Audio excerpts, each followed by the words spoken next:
I only slept a few hours when I went to bed, and feeling that I could not sleep any more, got up. I had hung my shaving glass by the window, and was just beginning to shave.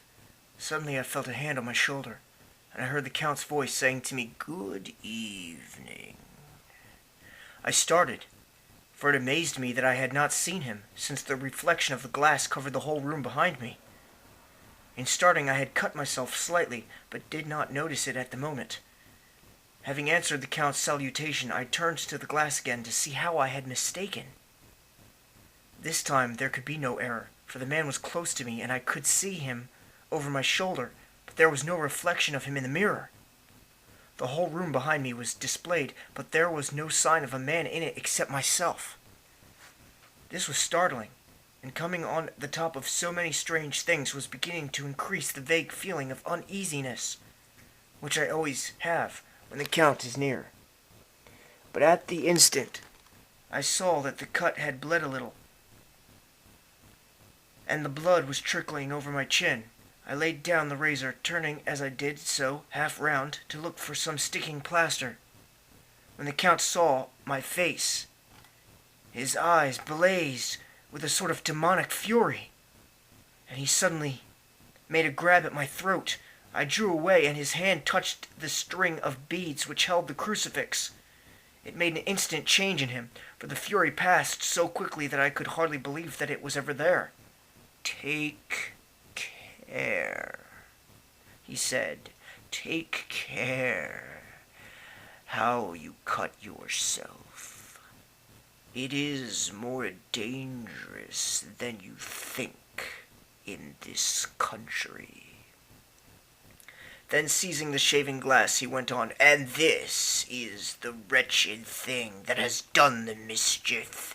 It is a foul bauble of man's vanity. Away with it!" And opening the window with one wrench of his terrible hand, he flung out the glass, which was shattered into 1,000 pieces on the stones of the courtyard far below. Then he withdrew without a word. It is very annoying, for I do not see how I am to shave unless my watch case or the bottom of the shaving pot, which is fortunately of metal. When I went into the dining room, breakfast was prepared, but I could not find the Count anywhere. So I breakfasted alone. It is strange that as yet I have not seen the Count eat or drink. He must be a very peculiar man. After breakfast I did a little exploring in the castle. I went out on the stairs and found a room looking towards the south. The view was magnificent, and from where I stood there was every opportunity of seeing it. The castle is on the very edge of a terrific precipice. A stone falling from the window would fall 1,000 feet without touching anything. As far as the eye can reach is a sea of green treetops, with occasionally a deep rift where there is a chasm. Here and there are silver threads, where the rivers wind in deep gorges through the forests. But I am not in heart to describe beauty. For when I had seen the view, I explored further. Doors, doors everywhere, and all locked and bolted. In no place save from the windows in the castle walls is there any available exit. The castle is a veritable prison, and I am a prisoner. Jonathan Harker's journal continued. When I found that I was a prisoner, a sort of wild feeling came over me. I rushed up and down the stairs, trying every door and peering out of every window I could find, but after a little, the conviction of my helplessness overpowered all other feelings. When I look back after a few hours, I think I must have been mad for the time, for I behaved much as a rat does in a trap. When, however, the conviction had come to me that I was helpless, I sat down quietly as I have ever done anything in my life, and began to think over what was best to be done. I am thinking still, and as yet have come to no definite conclusion. Of one thing only am I certain, that it is no use making my ideas known to the Count. He knows well that I am imprisoned, and as he has done it himself, and has doubtless his own motives for it, he would only deceive me if I trusted him fully with the facts. So far as I can see, my only plan will be to keep my knowledge and my fears to myself, and my eyes open. I am, I know, either being deceived, like a baby, by my own fears, or else I am in desperate straits, and if the latter be so, I need and shall need all my brains to get through. I had hardly come to this conclusion when I heard the great door below shut, and knew that the Count had returned. He did not come at once into the library, so I went cautiously to my own room, and found him making the bed.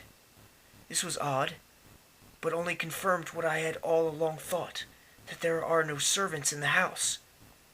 When later I saw him through the chink of the hinges of the door, laying the table in the dining room, I was assured of it. For if he does himself all these menial offices, surely it is proof that there is no one else in the castle. It must have been the Count himself, who was the driver of the coach that brought me here.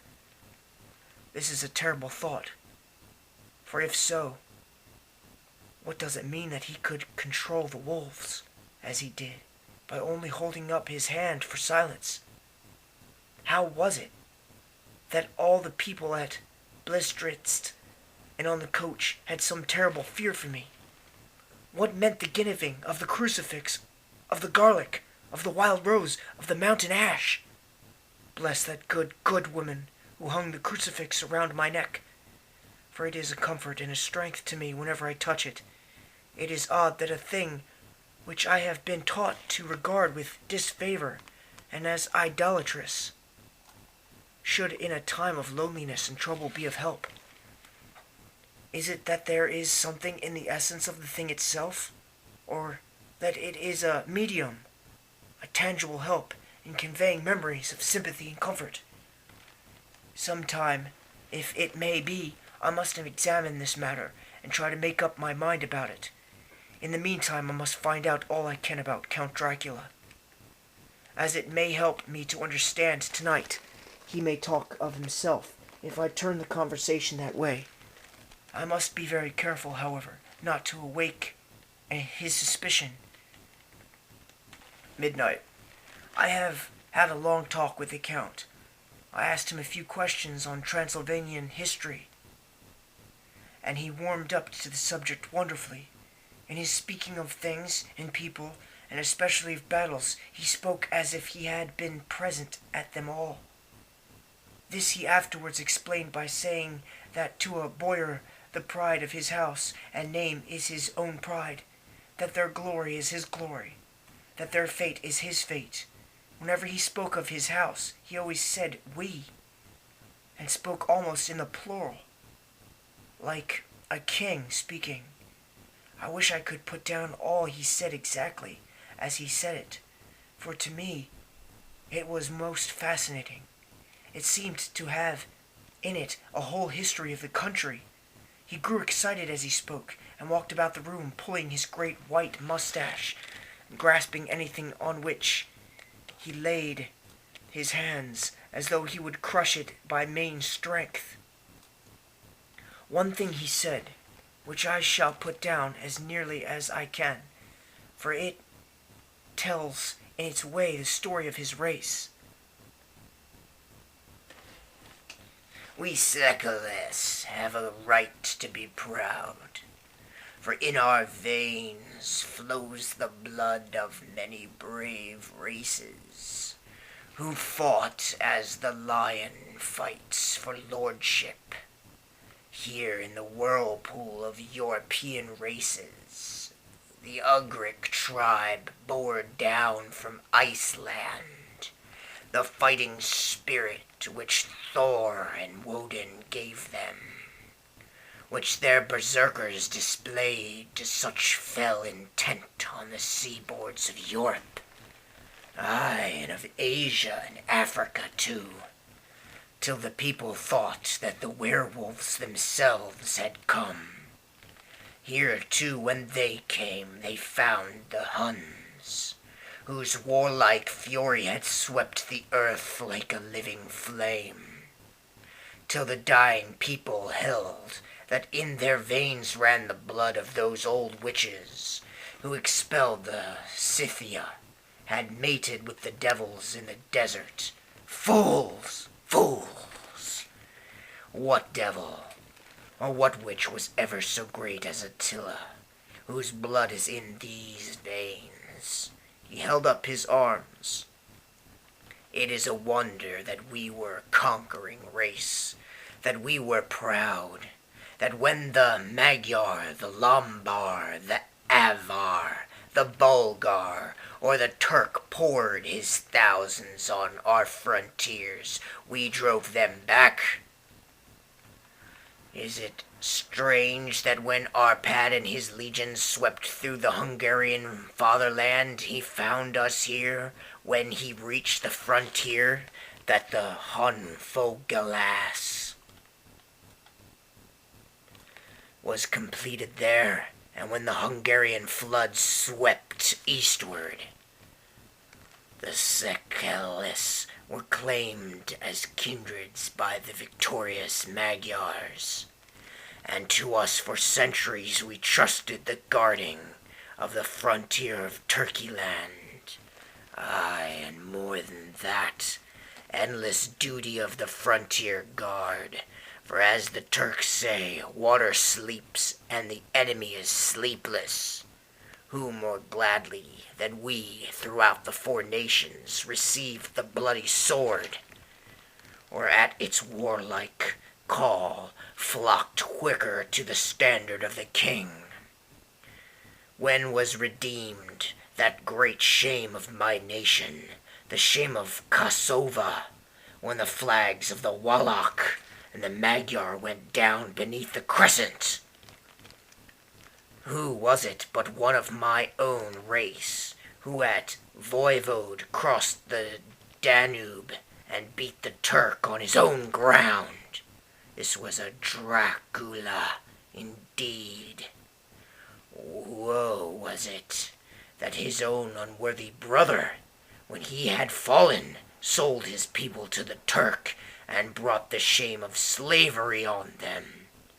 Was it not this Dracula, indeed, who inspired that other of his race, who in a later age again and again brought his forces over the great river into Turkeyland, who, when he was beaten back, came again and again, though he had to come alone from the bloody field where his troops were being slaughtered, since he knew that he alone could ultimately triumph?